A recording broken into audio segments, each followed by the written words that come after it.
Assalamualaikum warahmatullahi wabarakatuh. Selamat bertemu kembali dengan saya Fathul Hidayati dalam video pembelajaran kimia kelas 12 SMA.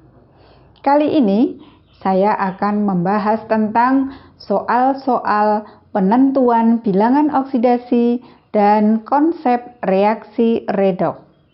Untuk itu, mari kita simak video pembelajaran berikut ini.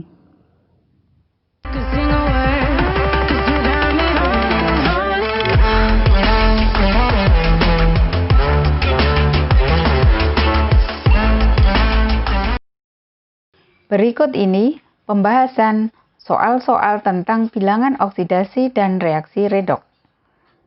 Yang pertama, nilai bilangan oksidasi dari Cr di dalam senyawa K2CrO4 adalah, jawabnya, K2CrO4 adalah senyawa netral, maka jumlah total bilangan oksidasi atom-atom penyusunnya adalah 0. Nah, untuk atom K dan atom O, bilangan oksidasinya sudah ada di dalam ketentuan bilangan oksidasi. Atom K, bilangan oksidasinya seharga positif 1, sedangkan atom O adalah min 2. Maka, untuk mencari bilangan oksidasi atom Cr di sini adalah 2 dikalikan bilangan oksidasi atom K, yaitu 2 kali positif 1, ditambah dengan bilangan oksidasi atom Cr, dalam hal ini kita lambangkan dengan X, kemudian ditambah dengan 4 kali bilangan oksidasi atom O, yaitu 4 kali min 2 sama dengan 0. Dari persamaan ini kita peroleh bahwa X ditambah dengan 2 min 8 sama dengan 0. Sehingga X min 6 sama dengan 0 dan X-nya adalah positif 6. Jadi, bilangan oksidasi atom Cr dalam senyawa K2CrO4 di sini adalah plus 6. Baik, sudah cukup jelas saya kira. Kemudian kita lanjut dengan soal yang kedua. Sebutkan jenis reaksi berikut, apakah reaksi oksidasi ataukah reaksi reduksi. Yang A, Fe2+ menjadi Fe3+, B, Cr2O7 2- menjadi Cr3+, dan C, NH4+ menjadi NO3-, dan D adalah Al menjadi AlOH4-. Nah, untuk bisa menentukan apakah reaksi-reaksi ini termasuk reaksi oksidasi atau reduksi, kita harus mengingat kembali pengertian reaksi oksidasi dan reduksi. Ya, reaksi oksidasi adalah reaksi yang mengalami kenaikan bilangan oksidasi, sedangkan reaksi reduksi adalah reaksi yang mengalami penurunan bilangan oksidasi. Kita lihat satu persatu. Untuk yang A, Fe2+ menjadi Fe3+, berarti bilangan oksidasi Fe di sini sama dengan muatannya, yaitu plus 2. Sedangkan Fe di sini sama dengan muatannya juga, yaitu plus 3. Berarti terjadi kenaikan bilangan oksidasi. Maka kesimpulannya reaksi ini adalah reaksi oksidasi. Kemudian yang B, Cr2O7 2- menjadi Cr3+. Nah, bilangan oksidasi Cr di dalam Cr2O7 2- kita cari dengan cara 2 kali X ditambah dengan 7 kali min 2. Min 2 adalah bilangan oksidasi satu atom O, sama dengan muatannya. Muatannya adalah min 2. Maka kita akan memperoleh X-nya sama dengan plus 6. Sedangkan bilangan oksidasi Cr di sini adalah plus 3. Maka di sini terjadi penurunan bilangan oksidasi dari plus 6 menjadi plus 3. Sehingga kesimpulannya reaksi ini adalah reaksi reduksi. Untuk yang C, NH4+ menjadi NO3-. Bilangan oksidasi atom H dan atom O di sini sudah ada dalam ketentuan. Sedangkan yang berubah adalah bilangan oksidasi atom N. Untuk N di sini dicari dengan X ditambah 4 kali plus 1 sama dengan plus 1. Plus 1 adalah muatan di sini.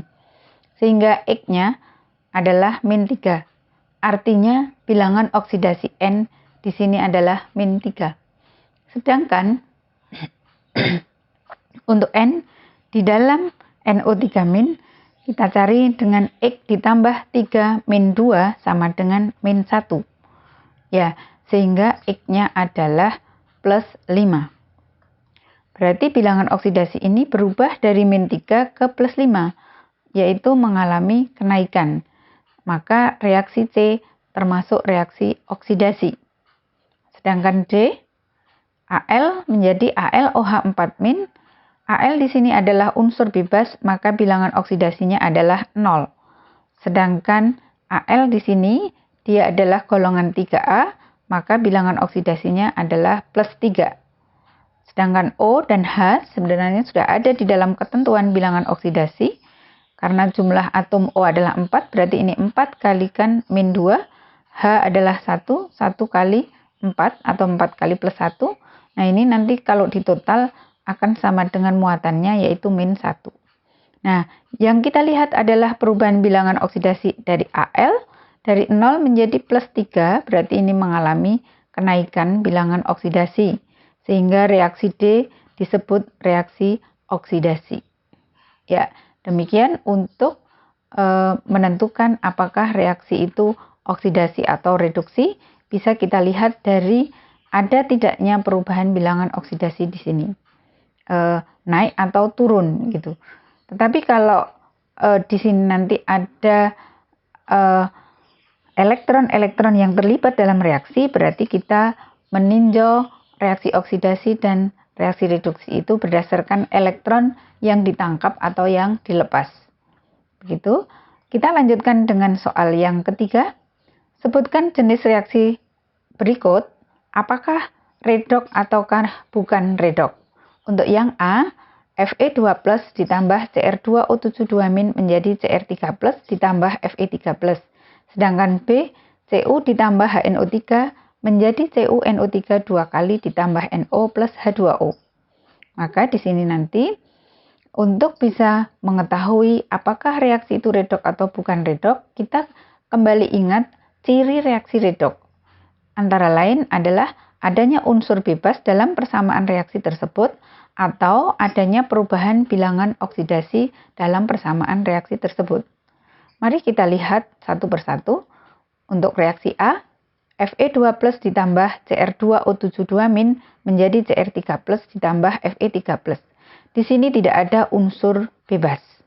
Tetapi kita bisa melihat bilangan oksidasi masing-masing, apakah ada perubahan ataukah tidak. Untuk Fe di sini bilangan oksidasinya plus 2, sedangkan Fe di sini bilangan oksidasinya adalah plus 3. Berarti untuk Fe terjadi perubahan bilangan oksidasi dari plus 2 ke plus 3 yang berarti mengalami kenaikan bilangan oksidasi. Kemudian untuk Cr2O72- kita cari bilangan oksidasi Cr di sini adalah 2X ditambah 7 kali min 2. Min 2 adalah bilangan oksidasinya O, sudah ada di dalam ketentuan, sama dengan muatannya yaitu min 2. Sehingga nanti 2X ditambah min 14 sama dengan min 2, maka 2X sama dengan min 2 plus 14, dan X adalah plus 6. Jadi bilangan oksidasi atom Cr di sini adalah plus 6. Sedangkan bilangan oksidasi Cr di sini adalah plus 3, maka terjadi perubahan bilangan oksidasi dari plus 3 ke plus 6, yang berarti mengalami penurunan bilangan oksidasi. Nah, dengan demikian, persamaan reaksi yang A ini disebut sebagai persamaan reaksi redoks. Karena terdapat perubahan bilangan oksidasi, ada yang mengalami kenaikan bilangan oksidasi dan ada yang mengalami penurunan bilangan oksidasi. Untuk reaksi yang B, Cu ditambah HNO3 menjadi CuNO3 2 kali plus NO plus H2O. Nah, di dalam persamaan reaksi ini ada unsur bebas. Nah, sebenarnya kita sudah bisa mengatakan bahwa ini pasti nanti termasuk reaksi redoks. Tetapi kita bisa memperkuat pendapat itu dengan cara mencari perubahan bilangan oksidasi masing-masing atomnya. Dalam hal ini Cu adalah unsur bebas, berarti bilangan oksidasinya Cu di sini 0. Kemudian untuk bilangan oksidasi atom H di sini adalah plus 1. Untuk N ini nanti adalah plus 5 karena O-nya adalah 3 kali min 2. Sementara jumlah total bilangan oksidasi semua ini nanti harus sama dengan 0. Atau kalau untuk ini O dan H sudah ada dalam ketentuan, otomatis N-nya adalah plus 5. Kemudian Cu di sini adalah plus 2 karena dia logam transisi ya, plus 2. Kemudian O-nya itu sudah ada di dalam ketentuan, berarti 6 kali min 2. Untuk N-nya adalah 2 kali bilangan oksidasi atom N, dan totalnya ini nanti harus sama dengan 0. Sehingga sesuai dengan aturan bilangan oksidasi, maka N-nya di sini ketemu positif 5 bilangan oksidasinya. Sedangkan N yang ada di dalam NO, O itu bilangan oksidasinya adalah min 2. Supaya 0, otomatis bilangan oksidasi N-nya adalah plus 2.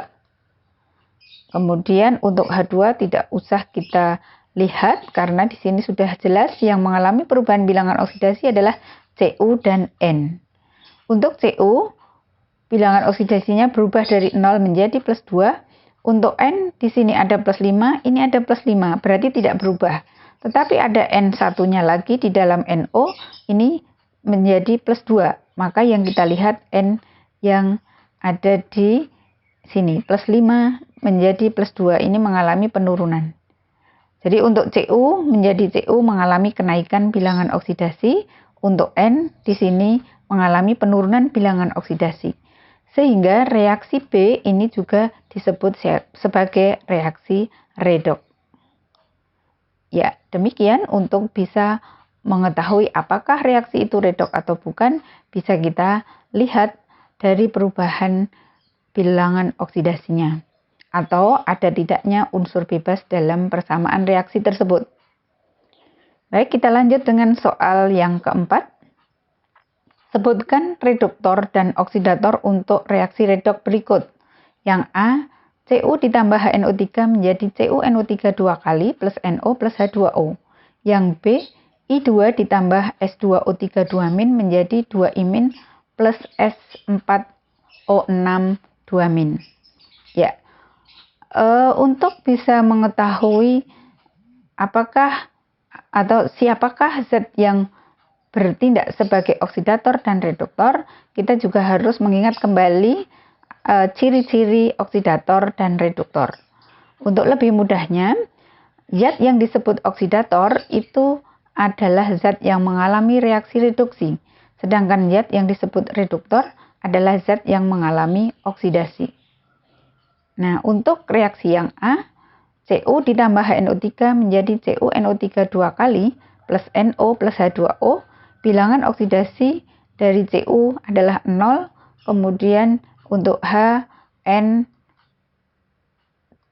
di sini adalah min 1 plus 5 dan min 6, 3 kali min 2.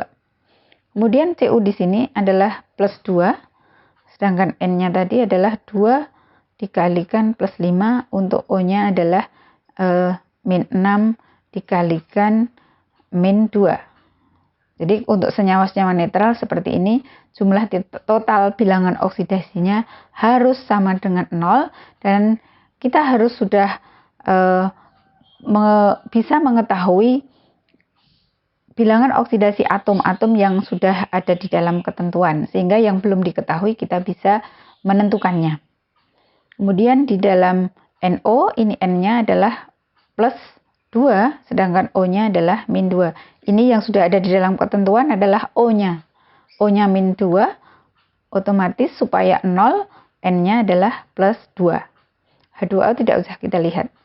Nah, berarti di sini untuk Cu mengalami perubahan bilog dari 0 ke plus 2. Berarti mengalami kenaikan bilangan oksidasi yang disebut mengalami reaksi oksidasi. Untuk N di sini dari plus 5 ke plus 2 mengalami penurunan bilangan oksidasi atau disebut HNO3 mengalami reduksi. Maka dalam persamaan ini yang disebut sebagai reduktor adalah zat yang mengalami oksidasi. Yang mengalami oksidasi tadi adalah Cu. Sedangkan oksidator adalah zat yang mengalami reduksi. Yang mengalami reduksi ini tadi adalah HNO3. Ya, begitu untuk menentukan zat-zat yang bertindak sebagai reduktor dan oksidator, berarti kita tentukan terlebih dahulu reaksi mana yang mengalami oksidasi dan mana yang mengalami reduksi. Untuk soal yang B, I2 ditambah S2O3 2- menjadi 2I- plus S4O6 2-, kita tentukan terlebih dahulu perubahan bilangan oksidasi masing-masing atom. Untuk I2 adalah unsur bebas berarti 0, kemudian S2O3 2-, O-nya sudah ada dalam ketentuan min 2, min 2 kali 3 adalah min 6, sehingga satu atom S-nya ini bisa kita tentukan yaitu 2 kali plus 2. Ya, karena semua total bilangan oksidasinya harus sama dengan muatan ini. Kemudian untuk 2I-, ini bilangan oksidasi 1I-nya adalah min 1. Ini koefisien tidak saya tulis, mau ditulis juga tidak masalah. Tetapi yang kita lihat adalah bilangan oksidasi dari satu atom I. Kemudian S4O6 2- di sini adalah O-nya sudah ada dalam ketentuan min 2 kali 6, berarti min 12. Maka min 12 ditambah 4 kali bilangan oksidasinya S sama dengan min 2. Sehingga S-nya di sini akan ketemu 4 kali 2,5. Ya, karena O-nya 6 kali min 2 dan totalnya harus sama dengan min 2. Sehingga di sini ada perubahan bilangan oksidasi dari I2 menjadi I-, dari 0 menjadi min 1, berarti ini mengalami penurunan bilangan oksidasi atau I2 mengalami reduksi. Sedangkan S di sini dari plus 2 menjadi 2,5, berarti S mengalami kenaikan bilangan oksidasi atau mengalami reaksi oksidasi. Dengan demikian, pada persamaan B, maka yang bertindak sebagai reduktor adalah zat yang mengalami oksidasi. Zat yang mengalami oksidasi adalah S2O3 2-. Sedangkan oksidatornya adalah zat yang mengalami reduksi, yaitu I2. Baik, demikian tadi beberapa pembahasan soal-soal tentang bilangan oksidasi dan konsep redoks. Semoga dapat menambah kepahaman.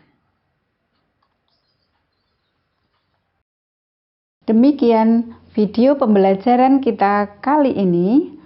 Semoga bermanfaat dan sampai bertemu kembali dalam video pembelajaran kimia berikutnya.